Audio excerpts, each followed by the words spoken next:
quand une vie touche une autre vie. On dit qu'il n'y a pas de hasard, que les lignes sont écrites au-delà de nos mains, que tout ce qui arrive doit se passer pour une raison qui lui appartient. On dit que c'est une alchimie, le croisement de deux silences qui sourient. On dit combien c'est joli, une vie qui touche une autre vie. C'est la première étincelle qui bouleverse et renverse le quotidien pour le teindre d'une légèreté que rien ne retient. C'est comme si tout à coup l'oxygène qui passe dans nos poumons n'était plus le même. Il devient frais, il devient fou, il devient vivant et mouvant de tout ce qui le trouble. On n'entend plus le monde qui crie, on le ressent plus fort parce qu'on vibre avec lui. On ne donne plus de définition aux émotions, parce qu'elles ne ressemblent de toute façon jamais à ce que l'on décrit, à ce que l'on ressent au fond.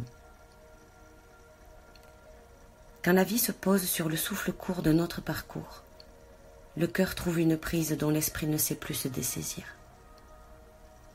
Peu importe alors la durée de la route, la difficulté du sentier, on marche, on court, toujours on monte sans se soucier des catastrophes dont on se croit temporairement épargné. Des embûches, il y en aura pourtant toujours à traverser. Nous oublions que le pré n'est pas toujours plus vert à côté. Il ne s'agit pas de devenir aveugle ou sourd. C'est une invitation à se sentir exister en dehors des rengaines et des habitudes consternantes qui hurlent au secours. Toutes ces répétitions quotidiennes nous poussent à dupliquer les journées qu'on espère voir passer plus vite, pour ensuite se plaindre que le temps file entre nos mains, que la vie passe comme un train que l'on a déjà raté 100 fois. Lorsque deux personnalités uniques se posent l'une contre l'autre pour apprendre à se découvrir, c'est un état de suspension fragile, une pause, un retrait, un répit.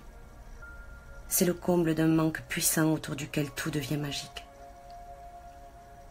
Quand une vie touche une autre vie, on perd la notion du temps. Le vide part se cacher, il dérive dans l'oubli. Il reste alors ce tout, immense, qui prend la place du reste, qui devient vital, voire même obsessionnel. Et puis le sablier glisse, sans que l'on sache pourquoi, sans que l'on sache si demain le chemin pourra ou non se poursuivre. Quand une vie touche une autre vie, tout devient possible, du néant au firmament. Soyons seulement attentifs à la première étincelle, à cette allumette qui craque notre ciel et qui transforme le voyage en enfer de larmes ou en océan de fleurs. Le bonheur n'est pas toujours là où l'on croit.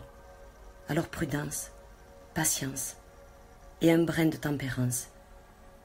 Juste le temps de pouvoir voir où il va.